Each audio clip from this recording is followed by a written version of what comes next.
Buenas tardes a todas y a todos. Bienvenidos a esta conferencia de Jan Gross. Voy a cambiar a inglés en este momento por cortesía con nuestro invitado para que se sienta incluido en su propia presentación. I have the pleasure to introduce you all to our guest, Jan Gross, who is here at Colmex with diverse activities the whole week. Thanks to the support of the Programa de Análisis Económico de México, PRAEM, at the Centro de Estudios Económicos, at el Colegio de México. The activities that Jan Gross will undertake in El Colegio de México include a lunch talk with faculty, which happened yesterday, a workshop with students, which will happen this Friday, a presentation at the Seminario de Estudios sobre el Futuro, which is going to take place tomorrow morning at 9, and you can all follow online and comment on the YouTube channel of El Colegio de México. But most important of all these activities is, due to the nature of El Colegio de México, which is a public higher education and research institution, is this public talk, today's public talk, which is open to everybody. It's being sent live through YouTube and has the most embracing of all topics that Jan is going to deal with in his visit to El Colegio de México, economic futures beyond capitalism. Jan is a researcher, filmmaker, and podcaster who studied at the Academy of Fine Arts in Vienna and is currently working on a doctoral thesis on socio-technical imaginaries of algorithmic governance at the Center for Sociological Theory of the University of Kiel. He's part of a big research project entitled Governing Algorithms, a sociology of the algorithmic art of governing. In 2020, he visited the Weizenbaum Institute for the Network Society as a research fellow and is an affiliated researcher at the Critical Data Lab of the Humboldt University in Berlin. Jan Gross runs the Future Histories podcast, a space where he holds extended interviews with some of the most exciting thinkers that tackle the future of democracy, society, and the economy. I will not be name-dropping here, but I say this only to tease you all and invite you to discover this wonderful resource, the podcast, that instead of becoming a private interview for his exclusive use as a researcher, he has chosen to share with a very broad audience. Jan believes that digital technology can open venues for publics not only as consumers, but ideally as citizenry, to share information, aggregate their interests, preferences, but also ideas and needs with one another for a future that can be less capital-driven and more democratically driven. With the podcast, I believe that Jan is putting into practice the spirit of these ideas. So please go ahead and look for Future Histories. Most of the episodes are in German, but plenty of them are in English as well. The podcast is in fact how I came to know Jan, but I'm very happy that he accepted this invitation to come to El Colegio de México all the way from Vienna. It has been very pleasant for me to discover and get to know the researcher, the author, and the thinker behind the intelligent interviewer that I knew from the podcast, and to observe how he entangles and disentangles all of the complex ideas he collects in that podcast into a theory of his own. This is the main reason why I am so eager and excited to hear him talk today. With no more delay, I leave you to enjoy Jan Gross.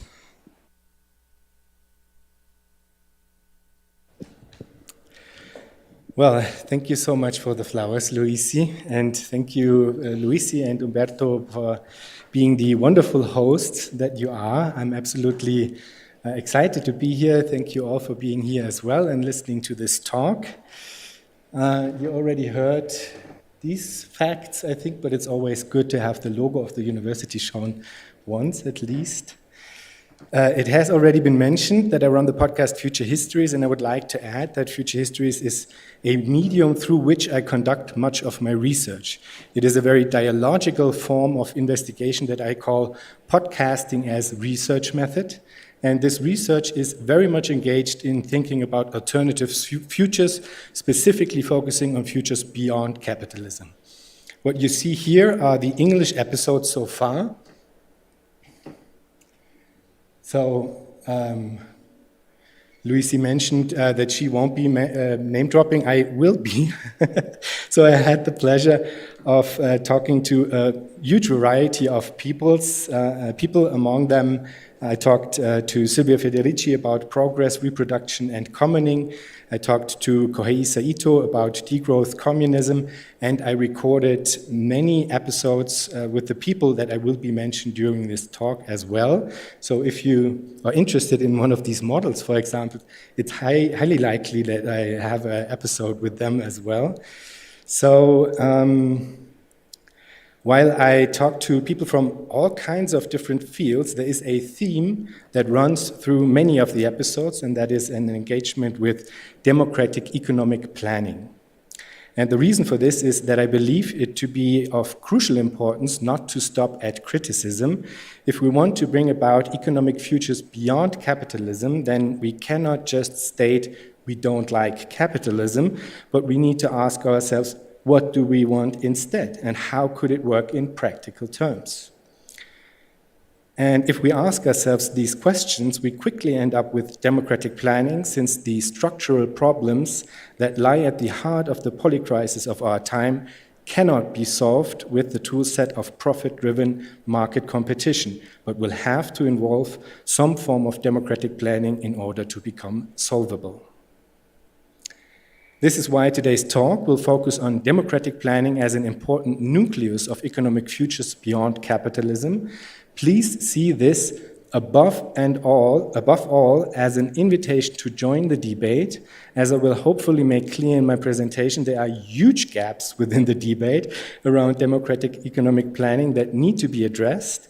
And I'm absolutely convinced that it is worth engaging with these questions, since democratic planning holds the potential to be the carrier for a much needed paradigm shift at the heart of this still open question that is the economy. I structured my presentation in 3 parts. First, what is democratic economic planning and why do we need it? The second one will give a very cursory overview, pointing out prominent models in the field and some of the grounding and outlook they share. And then the third part is where the invitation kicks in most heavily, because there I will open up some areas in which the debate still lacks substance and screams for your engagement. Okay, what is democratic economic planning and why do we need it? First, the what. Contrary to market economies, including market socialism, by the way, a democratic planned economy is not coordinated by market forces, but by a conscious and collective planning process. It is oriented towards needs and use values instead of profit and commodities. Democratic participation is seen as a necessary condition for its functioning, hence democratic planned economies. And this is really important since we have historical experiences with planning that have not been democratic, and we do not want to replicate them. The guiding principle for democratic planned economies is everything that affects us collectively should be handled through collective and democratic processes. There are 2 remarks to be made here. First, this does not mean that everybody needs to participate in every decision. This would be annoying.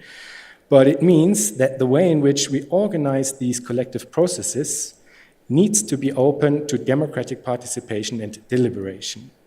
And then, crucially, it also means that there needs to be a material basis for people to be able to take part in such democratic processes, which is why, at least for me, unconditional universal basic services are a necessary precondition for democratic planning.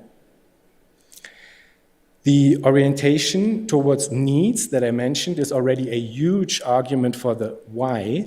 Capitalist market economies, let me remind you, are not geared towards people's needs and also not towards nature's needs, but only towards profits, and they meet the needs of those who are solvent.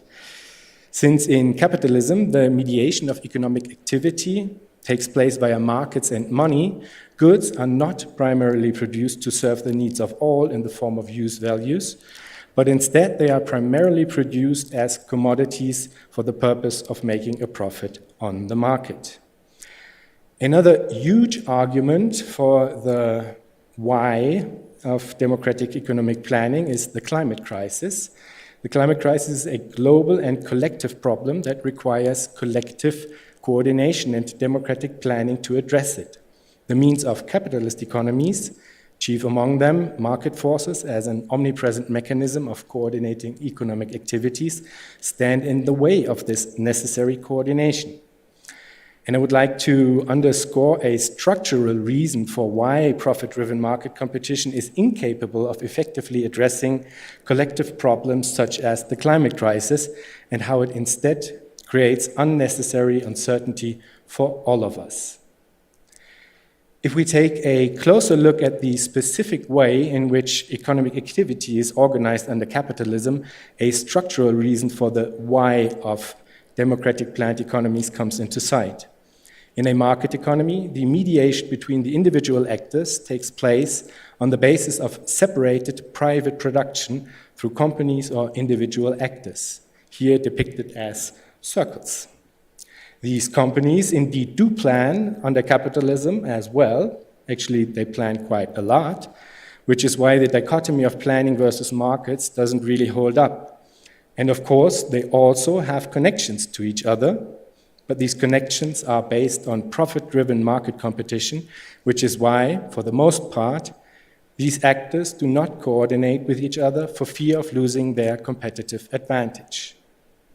For example, huge amounts of information that would be important from a collective standpoint are not shared. We have patents on pharmaceuticals with dire consequences for many patients, just as one example.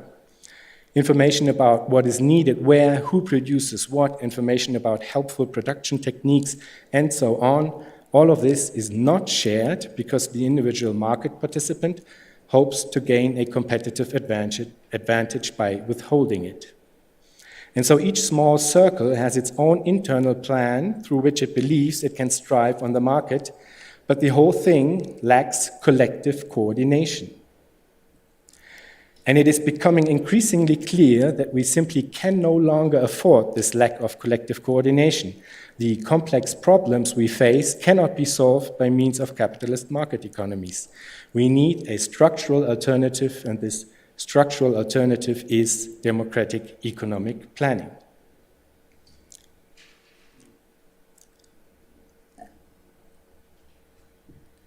Okay, you might say, this all sounds nice and well, but how should democratic economic planning actually work? Fortunately, people have thought about this for quite some time now. The broader vehicle for this engagement trades under the name planning debate. And while I will not bother you with history too much, some of it at least has to be mentioned. What one might call planning debate today includes and is a clear offspring of a debate that started in the early 20th century called the socialist calculation debate. This has been a debate in which socialists on the one side argued with economists, mostly from the Austrian School of Economics on the other side, about whether rational economic calculation under socialism was possible or not.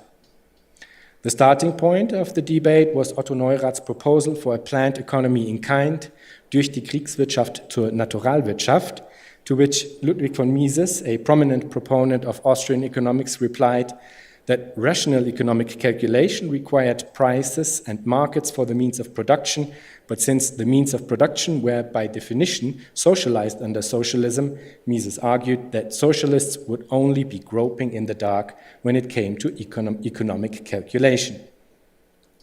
Notably, socialists initially followed Mises' argument regarding the coordination ability of markets. However, according to these market socialists, which is not democratic planning in the way that I talk about, these market socialists, according to those market socialists, these abilities could also be harnessed if the means of production were nationalized. Gradually converging estimate prices, so-called shadow prices, could be used to simulate market activity under socialism without buying into capitalist exploitation, or at least so goes the argument of market socialists. Since this exchange, there have been multiple iterations of the debate. Hanel distinguishes three phases of the planning debate: the socialist calculation debate that I just mentioned, a post-World War II debate, and then a post-Soviet debate. And I would actually add a fourth one, the contemporary debate that takes place since around 2008, but really took off since around 2019. I will mainly focus on these two. Hoppala. Gone. And back. So I will mainly focus on these two. And here you can see under post-Soviet debate I wrote the Big Four. And these are the Big Four. It is a group of models that has been continuously developed since the start of the 90s. There is a special issue of the journal Science and Society that hosted a huge part of the debate around formal models since the early 1990s, and these the contemporary debate still heavily relies on these models. So the mechanism was, and you can see with the dates, in the case of David Leibman, 1992 was the first special issue, and then they had each 10 year another one. So this is quite interesting of a mechanism, I think. So this really goes on for a long time, and they really went back and forth, but to a certain extent they also stayed the same, I have to say. So this goes on for 30 years now, and all of these models have different characteristics. Some rely more heavily on central planning and computation, like the model by Cockshott and Cotel. Some emphasize the need for negotiation bodies that include all of those who are affected. Others propose a form of multi-level democratic iterative coordination, as David Leibman calls his model. And we can take a bit of a closer look at some of them. So this is Paracon, short for participatory economics, and it is a model for a decentralized democratic planned economy based on worker self-management.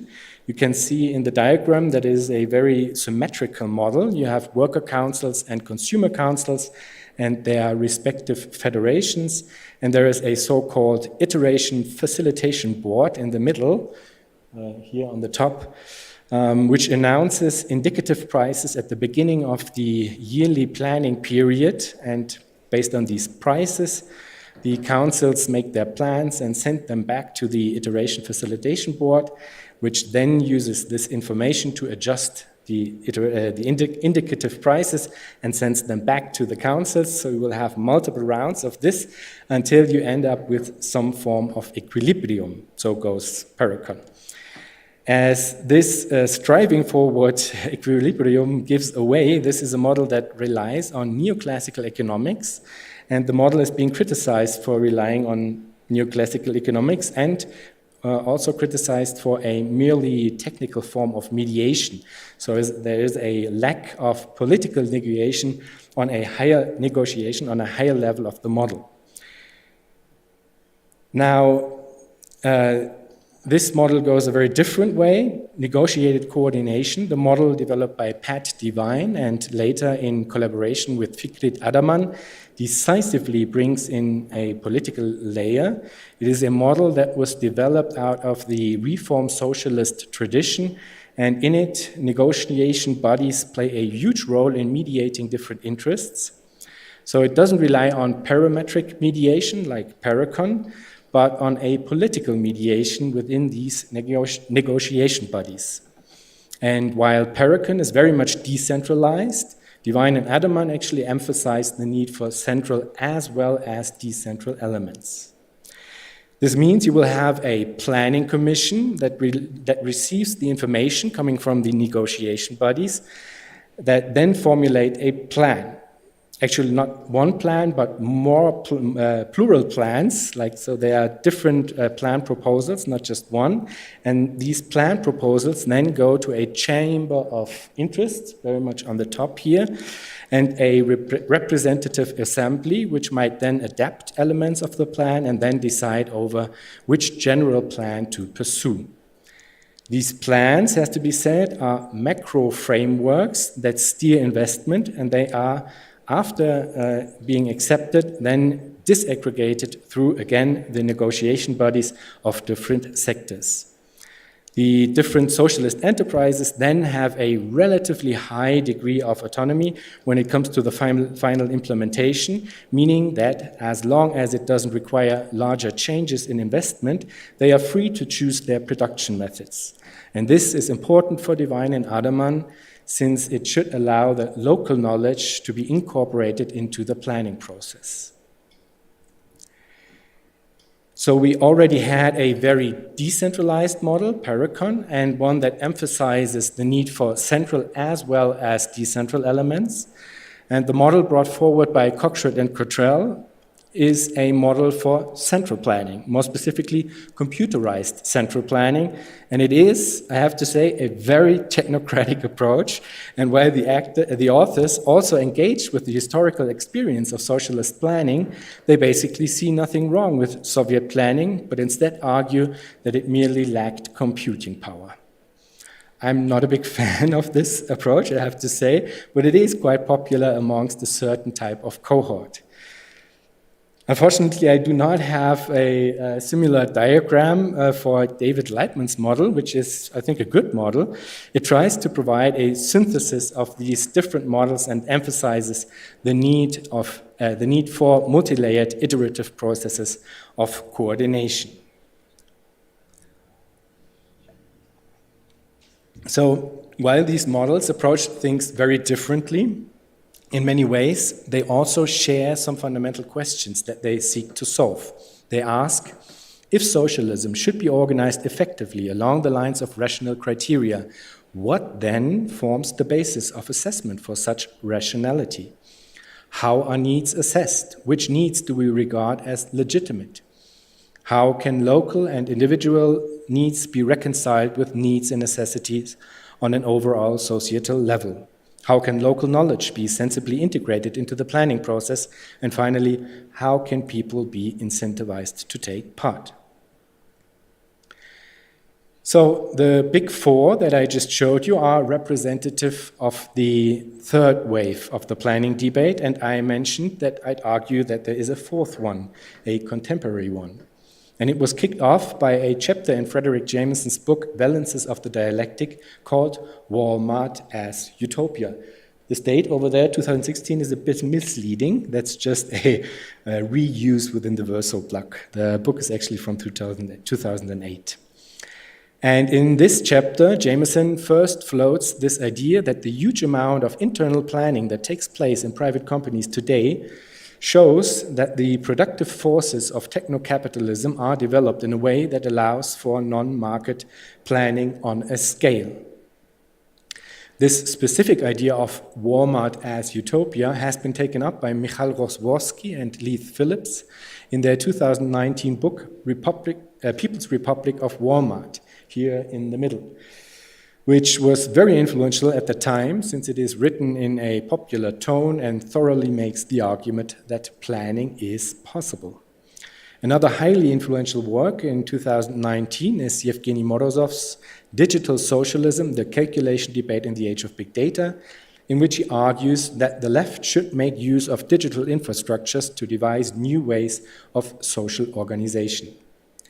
Within this article, he also engages with the model for digital socialism brought forward by Daniel E. Soros, here on the left, in his book Information Technology and Socialist Construction, in which he proposes the use of digital platforms to mediate between economic actors. A common reference point within the techno-optimistic strand of the planning debate has been the project CyberSyn. The attempt at cybernetic planning in the early 70s is somewhat iconic. The seminal work about Project CyberSyn is certainly Cybernetic Revolutionaries, Technology and Politics in Allende's Chile by Eden Medina, and recently a podcast has been launched by Yevgeny Morozov called Santiago Boys that engages with the wider network of people surrounding Project CyberSyn. Now, while this early phase of the fourth wave of the planning debate has been somewhat shaped by this techno-optimistic strand, the years since have have seen a plurality of critiques, additions, and developments. There is a very lively debate about how to think planning differently, and this is absolutely necessary since there are huge gaps within the canon. That's why I want to use the last part of my presentation to point out some broader problems within the field and some recent work that tries to address them.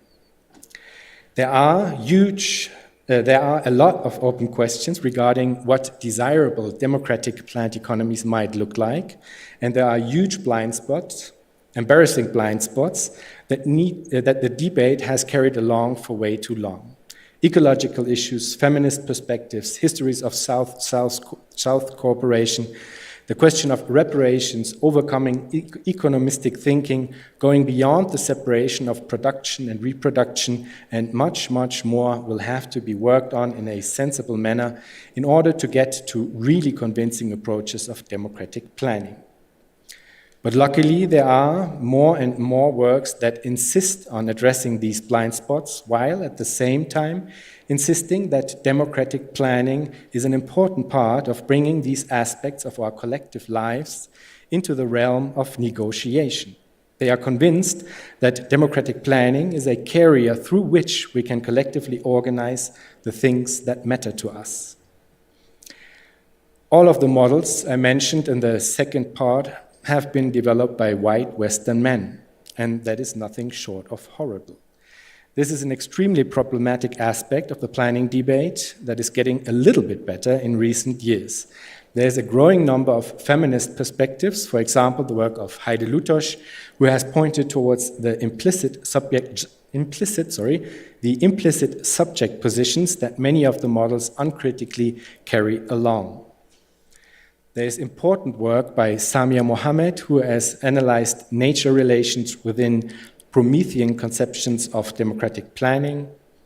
Martin Arboleda has provided a global South perspective in his book Gobernar la utopía sobre la planificación y el poder popular. Zutalütti and Meretz have provided a model of post-capitalism that is based on commoning, which I believe to be an important contribution because it approaches the questions of democratic planning coming from a very different paradigm. The Canadian collective Planning for Entropy has made a great contribution to ecological planning. They argue for socio-metabolic planning that takes into account biophysical and energy throughput. And I think it's safe to say that ecological planning is most definitely the main focus of the debate right now. Prominent degrowth proponents like Kohei Saito argue for democratic economic planning, and there is a vivid exchange and overlap between the degrowth community and the planning crowd. On the left, you see an article by Elena Offerbert and Matthias Schmelzer on why the coming social ecological transformation needs democratic macroeconomic coordination. And on the right, you see a program at the New Institute in Hamburg, which will start in fall 2024, this year, and will go on for, I think, 1.5 years, and that actively engages with the question of degrowth planning. And since when talking about democratic planning, I'm always asked, how do we get there, Jan? And this is an horribly and incredibly complex question that I cannot really answer. I wanted to provide at least one example that for me is one essential element of what can only be a multi-layered strategy and pathway towards comprehensive democratic planning. And this example is a socialization movement and campaign around housing in Berlin called Deutsche Wohnen und Co. enteignen, which translates to expropriate Deutsche Wohnen und Co. And they fight to socialize the assets of private landlords, basically investment firms, who own more than 3,000 flats in the city of Berlin. It's a huge and highly successful campaign, which already won a referendum in the city of Berlin in September 2021. Unfortunately, this referendum was subsequently ignored by the political apparatus in Berlin. And currently, the campaign is therefore in the process of writing a law which will then be part of a second referendum. They raised 100,000 euros through a crowd campaign in order to do so. And if this goes through, then the law is binding and will need to be enacted. This would mean that affordable housing will again become a reality in Berlin. And what you see here on the right is a brochure created by the campaign that lays out in quite some detail how the socialized housing assets will be transferred to a democratic public body governed by a council structure with tenant participation. It clearly defines the modes of democratic participation and control that will serve to maintain and improve these housing units in a proper way. So this is a very, very concrete example of planning understood as the collective social reproduction in the sphere of housing, a project that is feasible in the here and now and that lays the foundation for further expansion of varieties of planning. Now, please, above all, understand this presentation as an invitation to join the debate. There are so many open questions that need to be answered, and I pointed out a plethora of gaps that need to be addressed and positions to be included. The planning debate can only be successful in bringing about desirable alternatives if it is successful in not only integrating these positions, but think from within them and thereby develop new notions of what democratic economic planning can mean. So again, please join the discussion. You will be welcomed with open arms so we can all work towards better futures beyond capitalism. Thank you for your attention.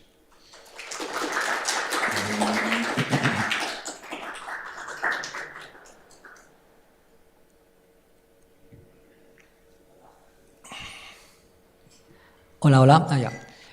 Well, thank you very much, Jan, for this wonderful lecture. I think you have given us a great panorama vision of the debate around democratic planning.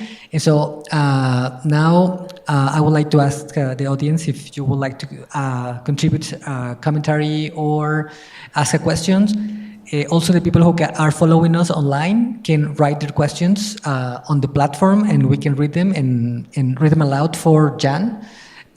So, ¿hay alguien que quisiera hacer alguna pregunta, comentario? De preferencia en inglés, si no en español, y lo traducimos.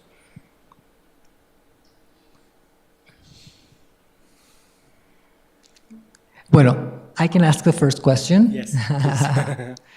So this is somehow related to what we were discussing yesterday. So I would like to ask you a little bit more on why would you say that the current frameworks that we have for political participation, say representative democracy, why is that not enough for democratic planning? Because some theories of political democracy would say that political democracy is the device, institutional device we have for that kind of coordination, or that should work in principle.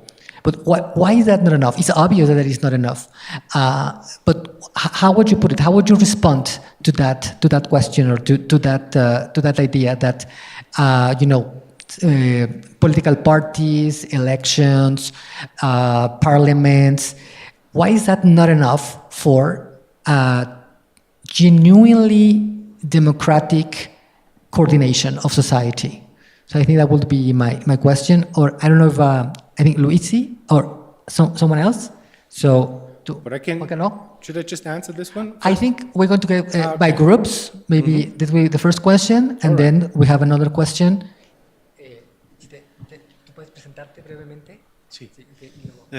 Hi, my name is Francisco Cravioto. I'm a student of the PhD on political science here at the Colegio de México. I'd like to go further in Humberto's question. And recently I was reading Chantal Mouffe, and she was saying there's this problem with the democratic decision making, that we are based on a very rationalist paradigm, which expects to have rationalist results from deliberation among people. And she's saying most decisions taken in democratic manner have a powerful affection motivation, they are based mostly on affections more than rationalization by the people. Especially if we're talking about and I'm completely on board with your proposal. However, just to problematize here, Yes. how could we expect optimal results in democratic economic planning if we're not taking into consideration, for example, the irrational part of politics? Like how The irrational part, you mean? The irrationalities that come from affections, that come from people taking decisions not based on on rational outcomes, but on mostly on emotions, on passions, and I don't know. That's one question. The other one, how does this model take into consideration, for instance, certain questions that are beyond anthropocentric considerations? For instance, the limits towards natural resource extraction, or the provision of ecological services, that sometimes in the discussion, I mean, I do believe that even not from a market-oriented perspective, but in general, human beings try to think about their own needs from an infinite perspective. Like once the basic threshold of needs is satisfied, then there's just the possibility to build I don't mean to ask the economy to provide further and further means, not taking into consideration the cap or the limits that nature has in place for, I believe, a limited consumption or limited production. But how would this model take that into consideration? Thank you. Muchas gracias, Francisco. ¿Alguien más? O si no, podemos... Luis, ¿tú tenías una de una vez? I can ask one question now, and I'll stay with one. In the different models that you have presented from different authors, I liked very much the diagrams, but hearing you yesterday and today, and then looking at these diagrams, I see some actors and descriptions that sound very 19th or 20th century oriented, you know? Especially this emphasis on worker councils. Yeah. That's a little bit the socialist planning part.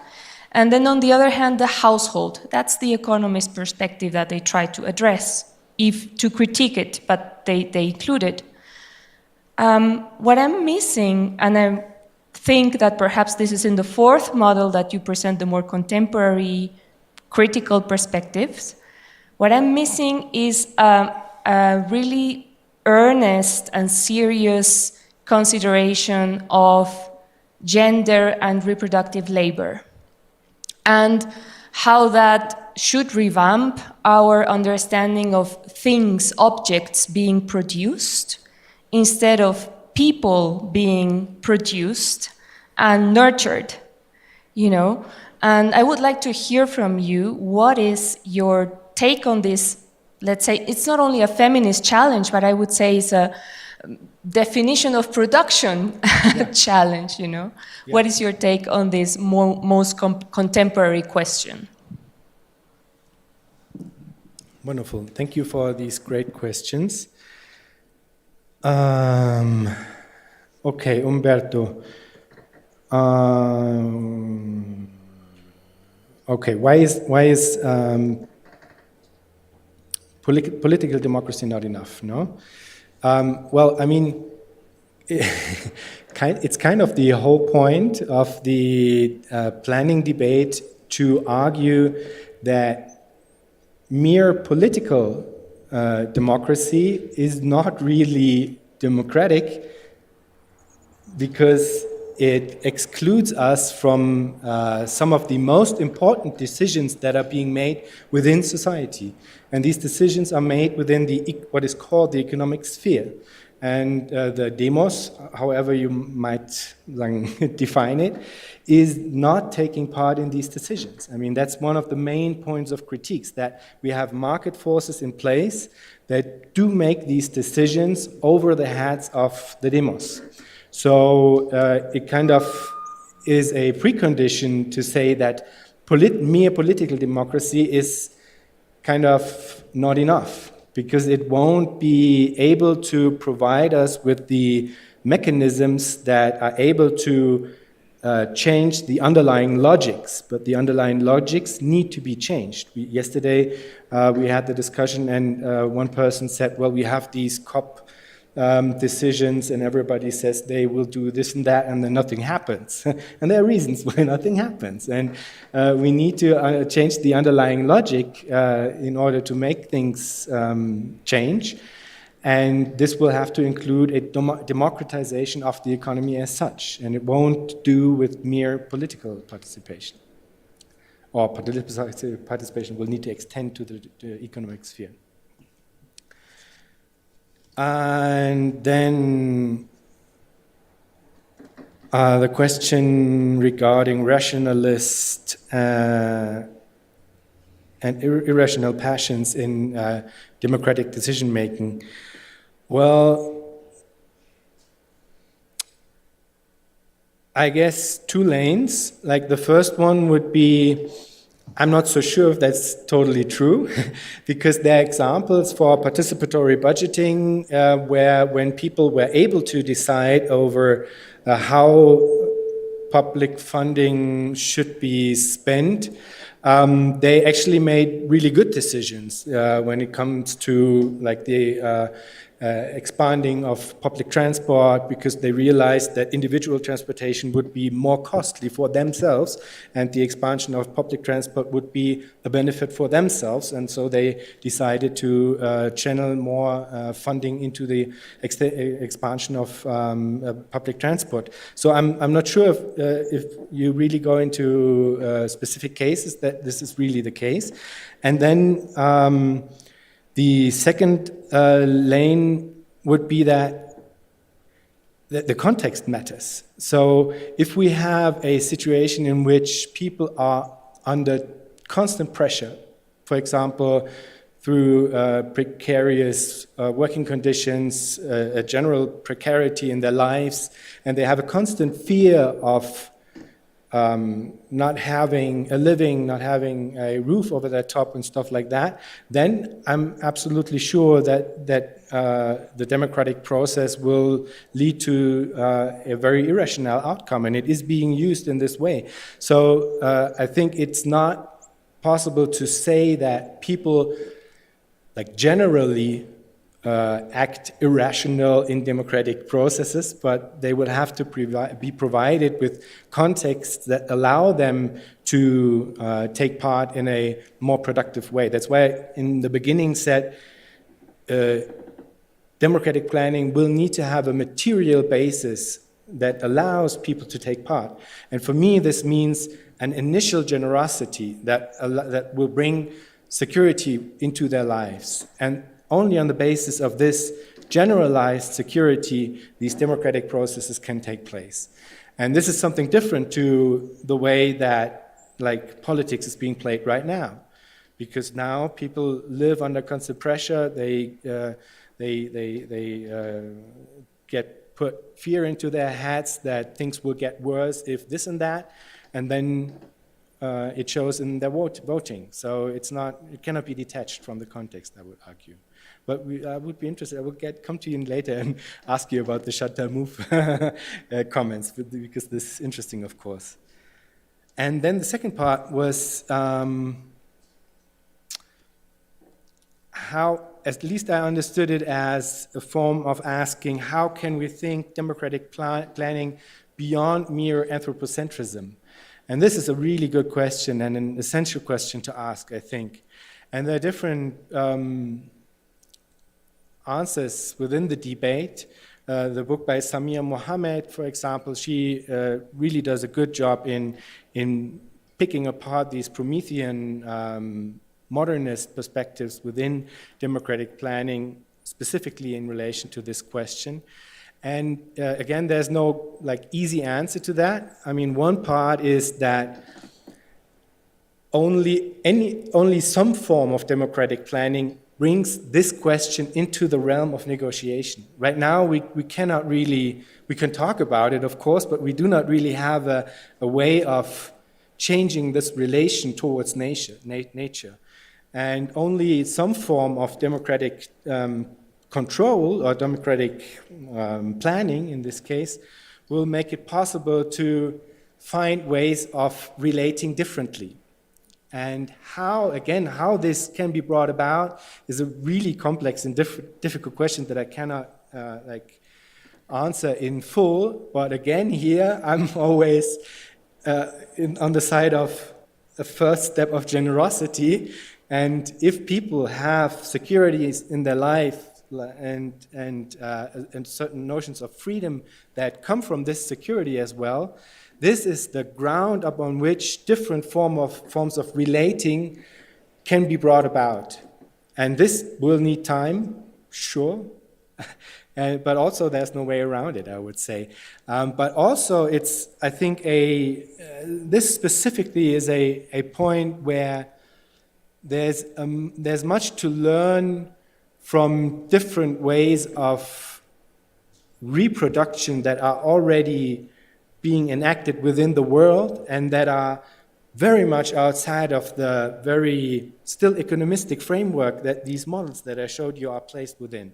So I think there needs to be some type of cross-fruition, so to speak, between these different worlds. And I think, at least for me, I just talked to Umberto today about this, I think one element or a crucial concept that needs to be picked apart in order to get there is the question of scarcity. Because within the notion of scarcity as it is framed within liberalism, there's already a form of cultural hierarchization inscribed into this notion of scarcity, where certain people, usually white Western economists, are ascribed to have the rationality to know about a rational relation to the future, and then there are these barbarians who are not able to relate to futures and would probably just waste everything. And this is, of course, absolute bullshit, and it's actually vice versa. And we need to learn from those who have lived in reproductive cycles for centuries in order to bring this into these paradigms of democratic planning in order to get a better understanding and different ways of enacting this relation within a paradigm that still needs to be a form of democratic planning, I believe. Long answer, sorry.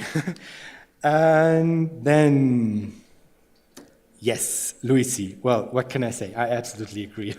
So this is, I wear multiple hats in this situation. On the one hand, I try to present this discussion, this debate, and try to kind of make you interested somewhat. And I think that's absolutely necessary because, as I have said multiple times right now, I do believe that in general, the notion of democratic planning will need to be a vehicle for the change that we need. But I have a lot of criticism towards these models as well. And one of them is specifically that what you have brought forward, that they are actually thinking within paradigms of the 19th century, basically. And I would absolutely critique this as well. And fortunately, there is now, as I tried to point out in the third section of the talk, there is active engagement with exactly that coming from a feminist perspective. And the way that it is being approached is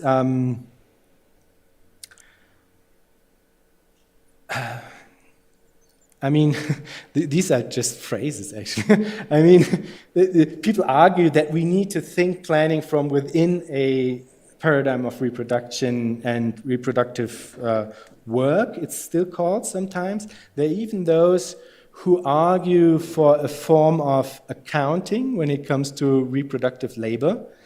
Not necessarily that this will then lead to a form of coupling of work to pay in some way, shape, or form, but more in the sense of bringing into the site of collective negotiation this huge amount of work, quote unquote, that is being done within the reproductive sector, within the care sector.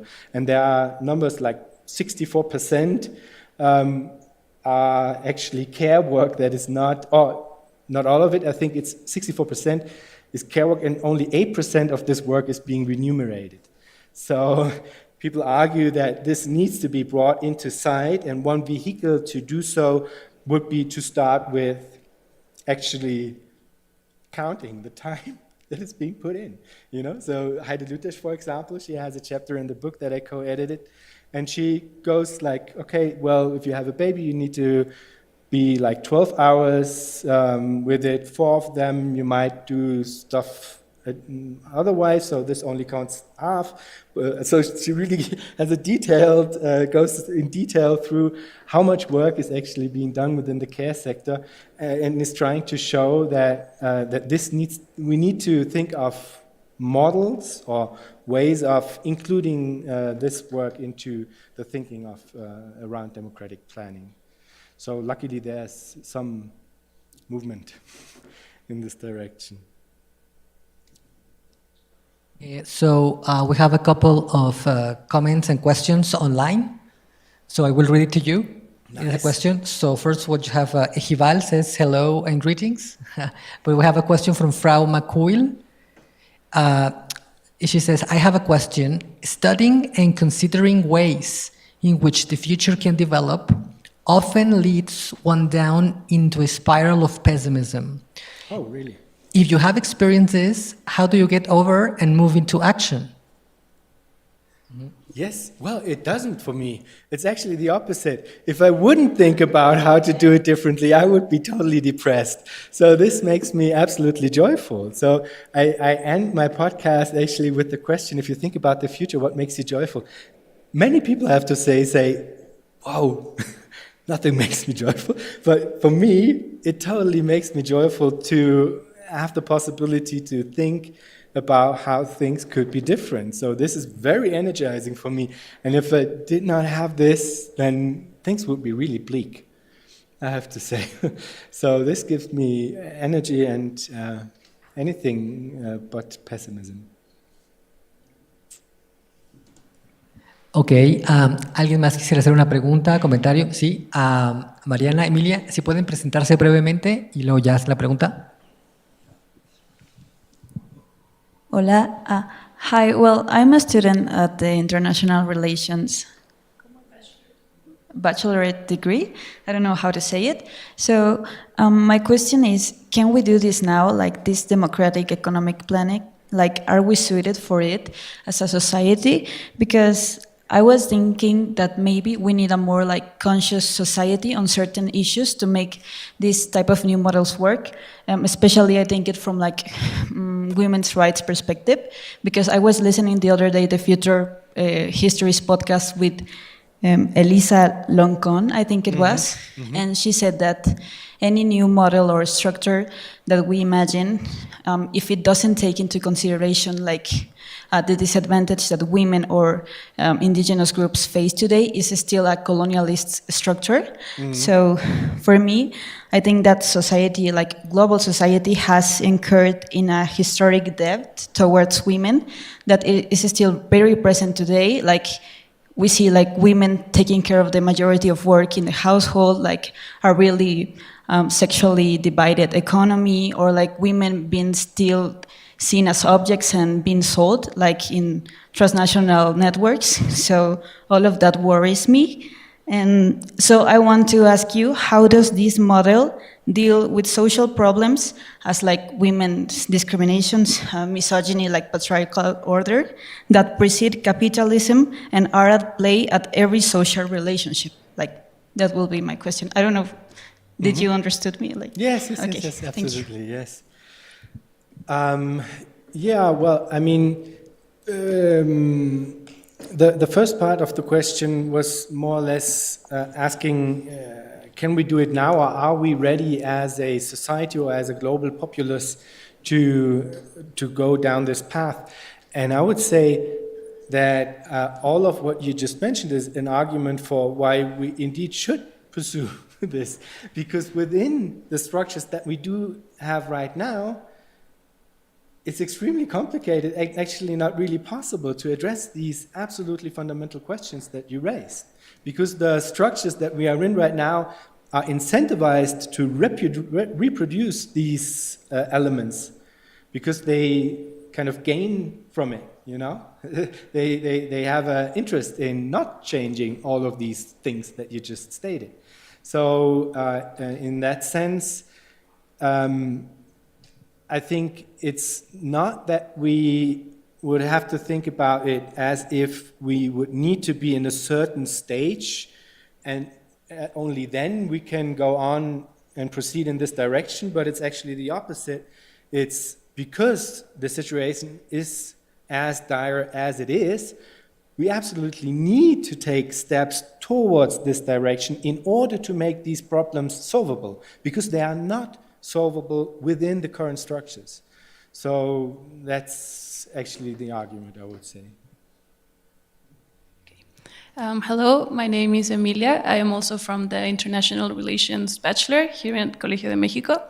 And I have a lot of questions, so I didn't have a lot of time to mature them enough to make them into one, but I will try my best.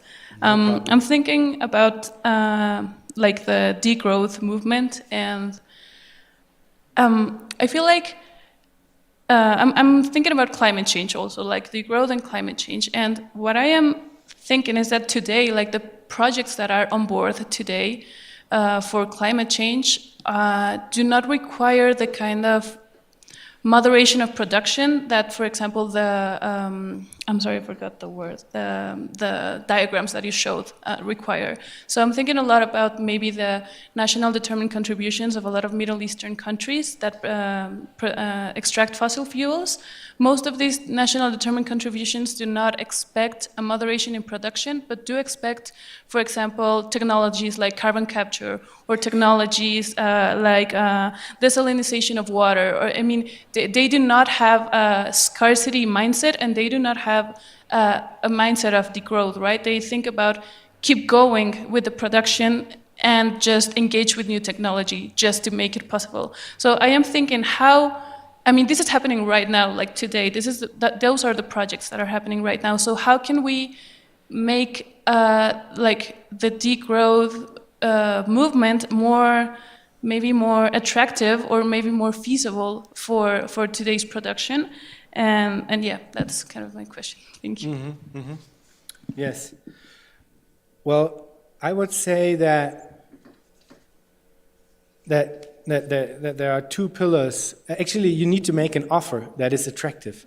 And for me, the offer that is attractive has security and freedom in its back. So these are the two main pillars that need to be within the offer of degrowth in order to be attractive. Because if you have permanent pressure, then of course you do not want to kind of scale down your consumption or change your consumption patterns and stuff like that. So there needs to be an offer of security given to the people, for example, through something like universal basic services, not so much just money, that's not really a route to go, I would say, but a public luxury. So in Germany, there's right now kind of campaign or movement forming around this notion of public luxury, which actually comes from George Monbiot, and I think it's a really nice carrier, because if you create this public luxury in which everybody has his or her or their needs covered in a very generous way, in a very what's the word? Selbstverständlich, like normal, whatever, and unconditional way, then you have a different starting point. And I think the phrase is public luxury and private sufficiency or something like that. So you won't need to engage in as much luxury consumption individually if you have general structures within society that are luxurious and nice, you know, and it's absolutely normal that you can just go out and you have these things. Everybody has them, and they are collective. And because they are collective, they will need fewer resources. So I think that stuff like that needs to be brought forward as an offer in order to get people on board with it. Because if you just say, don't consume as much because it's bad, then what the fuck? Nobody will come. ¿Alguien más quisiera hacer? Sí, Ilan. Yeah, this relates to the answer you gave just now. Are these models any way applicable for underdeveloped countries where you need where you don't have this generosity, where there are so many needs, where there is so much inequality, etc. No, yeah, that's one of the questions. Then another thing is that these models are based on cooperation, no? Basically, no? How do you deal with? It's a bit the question of rationality and passions. No? How do you deal with the fact that in the modern times, or since I don't know when, no? Individuals, persons, humans have developed a very egoistic, no, conception of themselves, of what they should do in the world, etc. So, I'm thinking about many collective enterprises, many practical examples of democratic planification, no, have been unsuccessful because of egoism, no? Because of people want more than what they get, no, from the collectivity, no, where they are in, where they and they want more, and they want they're more capable, they're more. They think they deserve more. Even in Northern Europe, no, Northern Europe.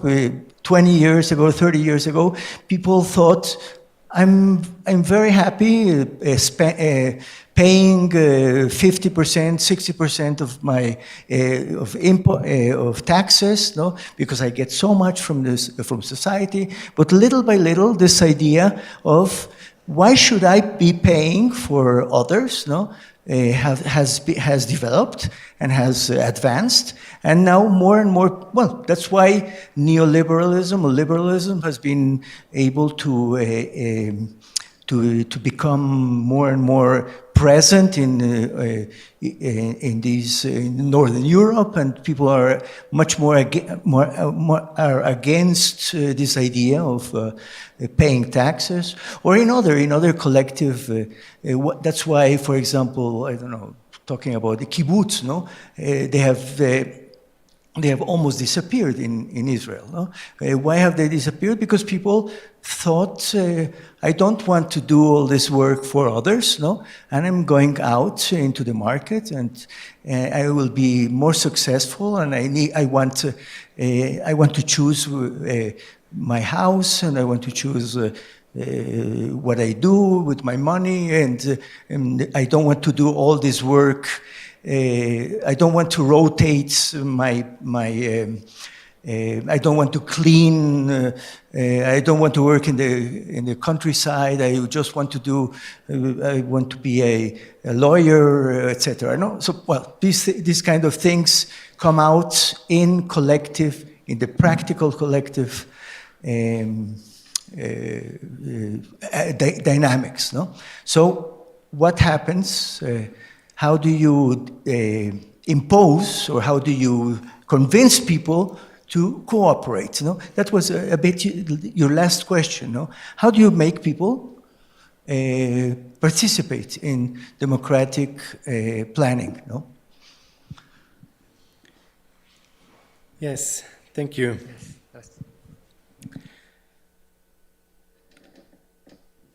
Okay, again, two roots. First of all, you said there's egoism, and that's why neoliberalism was able to attach itself to this egoism, and things went downwards. I think it's important to say that neoliberalism is a very, very concentrated effort of trying to gain a certain form of ideological hegemony. And it started very early. We today talked about the Montpellier Society. So this is really a concerted effort. It's not that people were egoistic and then neoliberalism could attach, but it's actually that neoliberalism is a concerted effort to put a certain type of ideology into society and try to form a narrative that acts as if this egoism was actually a good thing and would lead to good things for everybody. I think people are more and more getting to the point where they see that this is bullshit. So I think in that sense, we do have a nice, fruitful ground on which to build alternative imaginaries of how things could be. So it's not that people are per se egoistic. People are also egoistic, but they are also cooperative. So it's both, you know. And that would be the second lane or the second way to get to the question. Whether they act egoistically or cooperative does have to do with the structures within which they are operating. And if these structures do actually make it easy for them to cooperate, or if they kind of push them in the direction of egoism. And right now, we are more and more forming structures that kind of push people into the direction of egoistic behavior. So it's not like within a luftleerer Raum, I don't know the English wording for that. So it again needs to be looked at within a broader context that brings about these different types of behaviors. And again, we need to look at the structures that kind of bring them about. The first question, though, I cannot really answer.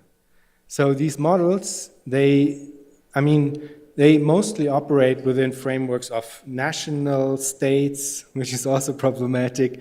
They jump into a future in which they imagine certain things to already have happened, which is obviously comfortable. You know, if you say, okay, we already have the state power, and now what we do? But how do we get to the state power? And how to think of models that include process of non-destructive development is a question I cannot answer. I am very sorry and sad about that.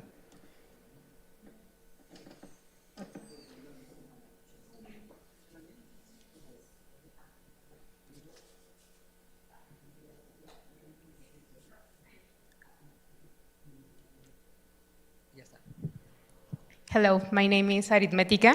I'm a student here in the PhD of Political Science. My question is very concrete. I think you have a conception of politics already, and I wanted to know what is that? What do you think it's politics first? Because I believe you have a conception very positive about politics, that social collaboration, it's very easy to accomplish. And where is the conflict? Because sometimes there's some kind of topics that are unresolved.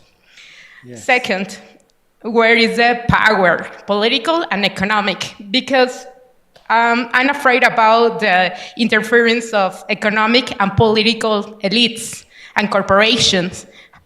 You said something about security, but I don't know what it means in the concrete terms. So I think that. I have one more. How to avoid manipulation inside the democratic process? Because the political campaigns are manipulation. I don't think in the process of this deliberation can avoid this kind of manipulation. But I don't know if you have an idea. And that's it. Thank you.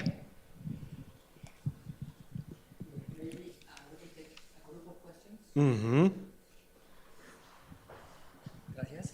So, Francisco, ¿tú quieres otra vez? Thank you, and sorry, I'm going to make another question. But Please don't. You have to excuse yourself. the system you've described, it seems to take for granted, it comes from a basis. You said we have already resolved all the material needs of the population, the basic material needs, and now we're entering into a system where there is deliberation about how better to assign, production or to assign the use values produced by this system. But it seems to me that you're describing more post-revolutionary system than, a method for us getting from the current situation towards that. It's not utopic. I think it's realistic. I do agree with you. But I cannot see clearly the how do we get from the current situation towards this situation through democratic economic planning, especially taking into account what Aritmetica just said, current power relationships. This is not something that, people in power, especially in economic and military and political power, this has to be wrested from them.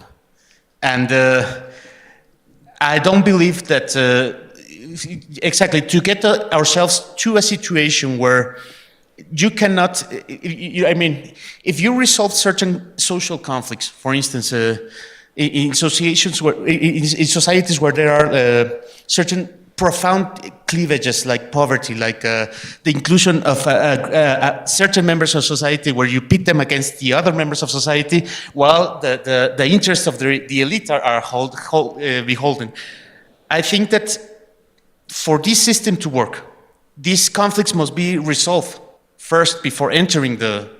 But this is probably very controversial because then the question is, how do we resolve them?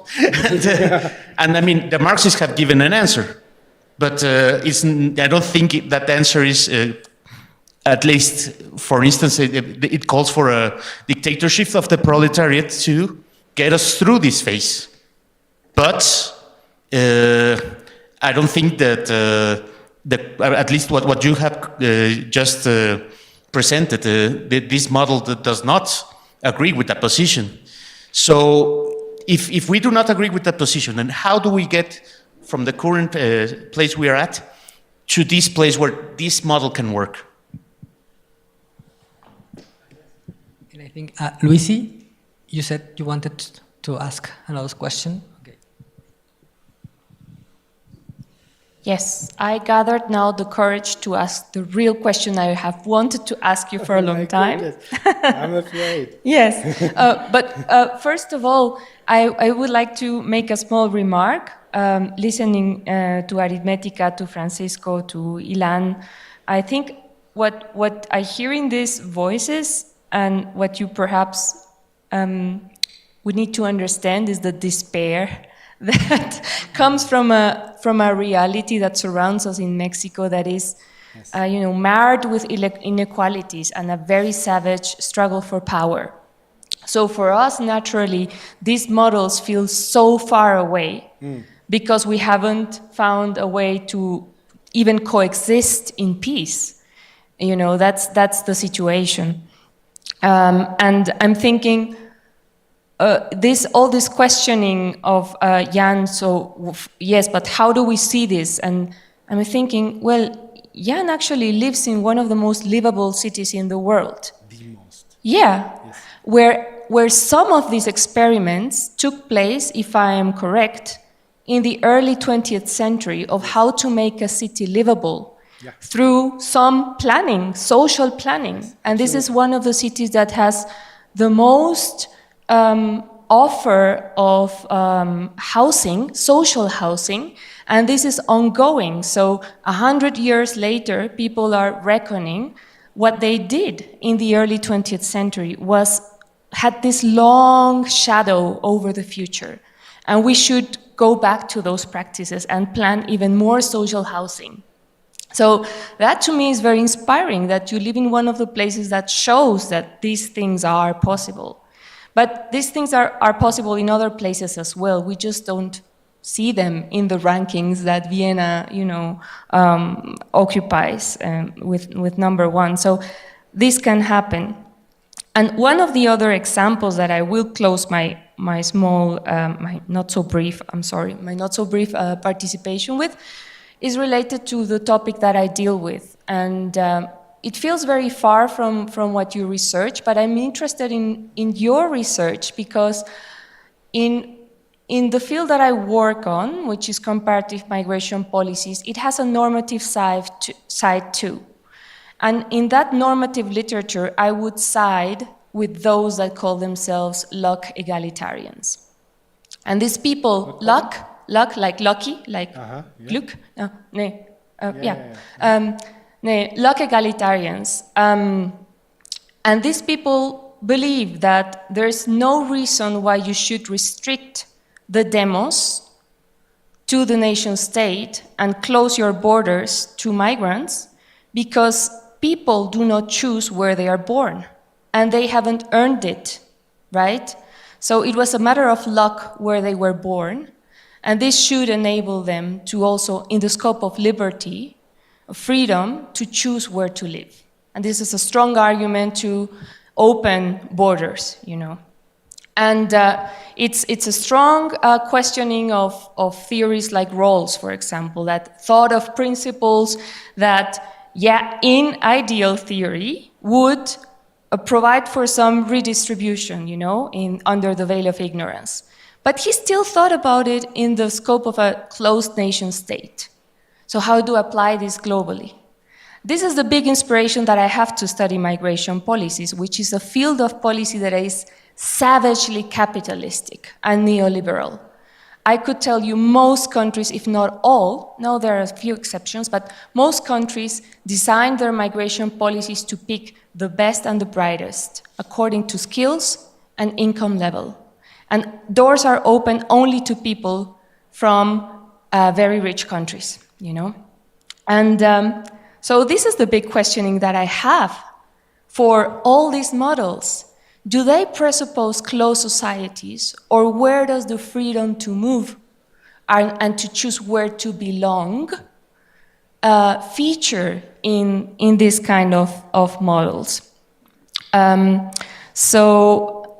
the little illustration I wanted to close with, because these things are possible, and I'm very inspired that change can be achieved.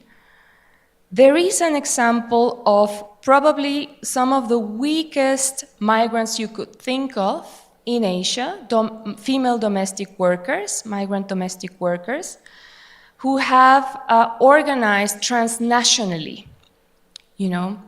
They are residents in different countries where they have been exploited almost under conditions of slavery. They have managed to organize and pressure their states of origin to provide them with basic protection and information and the freedom to choose. So if you can find examples for these kind of people organizing in a movement and protecting themselves, even across nations, I think this is another good example of hope that you can add to your Deutsche Wohnen und Co. Campaign illustration. Yes. Thank you. Okay, thanks a lot for these great questions. I'm sure I cannot answer all of them.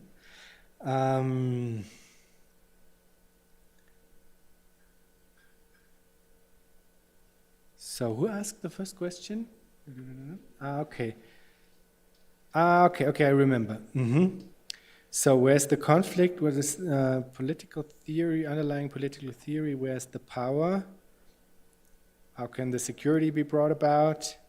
How to avoid manipulation? Okay, well, the conflict, it is not that these models think of society that does not have conflicts. Actually, on the contrary, it's at least, for example, with models like the one by Pat Devine and Fikret Adaman, through this political process which they have in these negotiation bodies, conflict will be made visible and also tangible. So people will need to, I think the question that I would have towards this model is, why do they assume that people will come to a solution, And I think I remember that in some part of the book, in his 1988 book, he's something like, well, if they don't, they will kind of fall on their nose and they will learn, So it's not that they say everything is peaceful and in harmony and people will absolutely agree on everything and things will be fine, that's it. That's not the way it goes. It's actually just saying we will need to provide mechanisms through which these conflicts can be made tangible and manageable and negotiable. And that nowadays, many of the problems our society faces are kind of delegated to an unpersonal mechanism that is the market, and actually people who don't have money just lose out. And through these mechanisms and models that they propose, they try to build actually situations in which these conflicts can be kind of traded and argued through. But if it works, I don't know. We'll have to see. But it's a point, to say, okay, if they don't, they will fall on their nose, and then they will hopefully find a compromise next time. But I don't know. Yeah. Where's the power?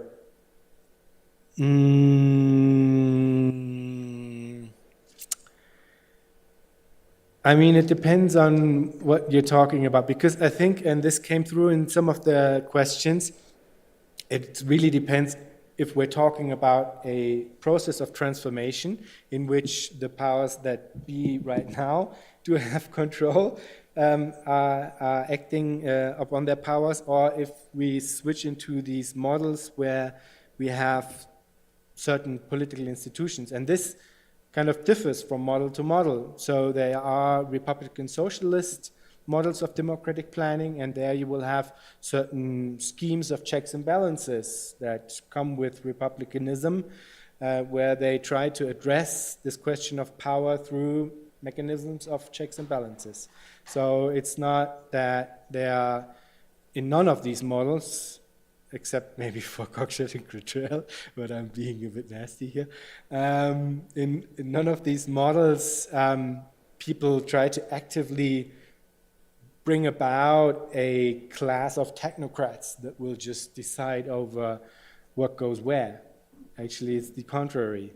And they try to build an institutional setup through which this question of power should be addressed. If this institutional setup is able to do so, it's difficult to answer. In the negotiated coordination model you saw, there's a representative assembly, there's a chamber of interest where certain interest groups, actually a huge amount of interest groups should be represented. For this model, it's very important to have everybody who is affected by any decision also being included in making the decision. So that's actually a very foundational principle within negotiated coordination. Whether or not it will then be in danger of corruption is always the question. It's this question of manipulation that you raised. It cannot be brought out of the world. It's a constant danger, and there will need to be a process of adaptation. Probably, if problems arise, then one needs to devise mechanisms that hopefully is able to address this manipulation. In general, the idea is to dissolve the power as much into the demos as possible. Yes, but of course, they are not safeguarded against manipulation in toto. So, yeah, did I miss anything of your question? I'm not sure. Yeah. And then, so this was, yeah, here, I mean, again, you kind of asked the question of transformation, and you said you cannot see clearly how we get from one point to the other. I mean, I do not as well. It's because it's like, I mean, it's really a very complex question. And I tried to point towards at least one element of it with the Deutsche Wohnen and Co. and Eignen example, because there we have some like essential building blocks coming together in a really nice way. So we have movement power, and this is, I think, the basic element of all of this. Also, the questions that you asked, Luisi. I mean, we won't get anywhere in terms of democratic planning if there is no movement power. So there needs to be organizing, and there needs to be a buildup of movement power, because otherwise things won't change. And then, in the case of Deutsche Wohnen and Co. Enteignen, there was a very clever and strategic way of using elements within the state to bring about results that are not wanted by the elements within the state. In this case, the Berlin, the parties in Berlin. So they had a very good strategic analysis of how to use certain elements. In this case, it was a commission, because the politicians, they tried to block the referendum, or they didn't enact the referendum, and said, okay, we need a one-year commission first to find out if this is right. And then so they made a commission, and then Deutsche Wohnen and Co. Enteignen had very smart people that they sent into this commission in order to kind of take part in these negotiations there. And then what came out at the end is a report by the commission that fully agrees with everything Deutsche Wohnen and Co. Enteignen said all the time. So this commission paper says, yes, socialization of housing is the best solution to address this problem. So they used these tools that were originally intended to kind of block them and delay the whole thing in order to get another result for them that is very positive. And so there's movement power, there's a strategic element to like trying to use elements of state power in your own way, so to speak. So there are many, many elements that need to be brought together if you think about this question of transformation. But I cannot give you a clear path in terms of how to get from here to a democratic planned economy. But I do think that elements like this fight for socialization, and then a successful fight for socialization, will be an example for others. There are already fights for socializing energy in Germany and stuff like that. And if Deutsche Wohnen and Co. is successful, then others can point towards this and say, here you have an example of security in your life, very practical. It was thought about and they won. And this, of course, hopefully engages others in these fights as well, because it will be a fight. I cannot say anything but it will be a fight. And I cannot lay out a path like we need to have this and that and this and this and that until we get to democratic planning. I'm very sorry, but I do not have this like path in my own head, because it's like too complex and too many open questions over there. But it needs to be fought bit by bit, and then these pieces of success will need to be connected to each other and need to be shown that this will result in a better life for all. And this will kind of hopefully have a certain power of as an imaginary, I would say. And then you asked, there are powers who will try to co-opt it, yes, or will try to force themselves against this, and yes, of course. I mean, again, it's a fight. And I don't have any answer to that on a larger scale. I mean, on a smaller scale, the Deutsche Wohnen and Eignen, I think, is one example, because the political powers fought against it. They were, up until now, successful. If they now make the law and it will be accepted by the populace and then will it be enacted, then this is an example of the political powers that be in Berlin did not, really not want this to happen, but it nonetheless happened. So there are possibilities. It's not that it's not possible. There are ways. It's hard, it takes time, it needs movement building, organizing, but it's possible. On the other hand, we do have the example of Chile, for example, where they tried it on a national scale and they got invaded, and they got, like, the CIA helped Pinochet, and we know the result. Huh? That would be the most common outcome. Yes, that's absolutely the most common outcome. Yes, and we need to prepare for that as well. And I don't have an answer to. I mean, the problem is that those who survived kind of got authoritarian on the way. And so that's kind of a bit of a problem, you know? I mean, China survived, but I don't know, you know? Do we want China? Like, not really. But yeah, and also China has the size. Not every country has the size, yeah? You know, so that figures in as well if you want to defend yourself. So when it comes to this question of not getting shut down by intelligence agencies and coups, I think there might be specialists for that. I'm not sure, maybe at Colmex as well. I'm not a specialist in that, but it's a tricky question, and you need to prepare for that if you want to be realistic as well, I think. Yes, hopefully I'm not sure if I answered. We can talk afterwards. I'm sorry, I don't have the answers. Okay, Luisi. Yes, well, I mean, you kind of switched between despair and hope, I think, and I can just follow you in these steps. So I fully understand that it's a totally different setting to think about these questions here in Mexico.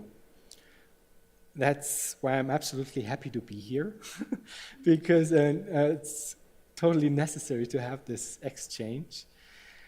I still think, and kind of on your more positive notes, it seemed as if you think as well that still there is not only hope, but there are ways. And these ways will include fighting, you know? It will include building power, it will include fighting for making things better along the way. And I mean, one thing that is kind of hopeful in this sense is that there are ways of simultaneously fighting and making things better. It's not that you need to kind of fight because then in some distant future things will be better, but there are fights, and these are all often feminist fights, that do within fighting already recognize that they need to reproduce their own agency, their own movements, their own fights at the time of fighting itself, so that there is a different type of fighting, a self-reproducing type of fighting, so to speak. And these are the ways that need to be brought about within these, you say, situations of despair, because you cannot hope that the help will come from the state or whatever. So, yes, the Red Vienna example that you brought up, I mean, they fought too, you know, and they created a situation that I'm still benefiting from, and I'm very grateful for that. So I don't know how this can be replicated. Like, I don't have a like a step-by-step plan or anything for that as such. But I do think that this type of reproductive movement is actually the only way to go about it within situations where you do not have any external, in the form of the state, support in the sense of general security and safety and stuff like that. And I think the example that you gave is a good example for that. You know, I mean, these workers, they probably have like horrible conditions within which they have to live every day, but still they find a way to organize each other in order to build structures that will help all of them through a collective process of looking at what they do from a like broader perspective of reproduction. So you already kind of, in your switching between hope and despair, pointed out a possible way, I guess. And it's going to be hard, for sure. And then you asked if these models think of closed societies. I'm not sure if it's mentioned in the literature specifically. I don't remember, but it's kind of implied, I think. I'm sure that if you ask the authors, they would say, oh, yes, we will need to find some. It's just not, it's not addressed in the models themselves. They are mostly, or at least I don't know any specific passage. It might be that there is. But in general, the setting is mostly within nation states, and this kind of implies all the bad things that come along with the nation state as well. And then there are those who think about how to connect these then socialist states to each other in order to kind of build a larger structure, and then eventually, of course, also maybe global structures. But this is a very long shot trajectory. So, yeah. Yes. Okay, so we have a final comment online. It's just a comment that says, thank you for opening up these spaces and sharing your knowledge. So I think with this note, we can finish the lecture. Thank you, Jan. Thank you to the audience for being here. And so hopefully we'll keep on the conversation in the next events this week. So thank you.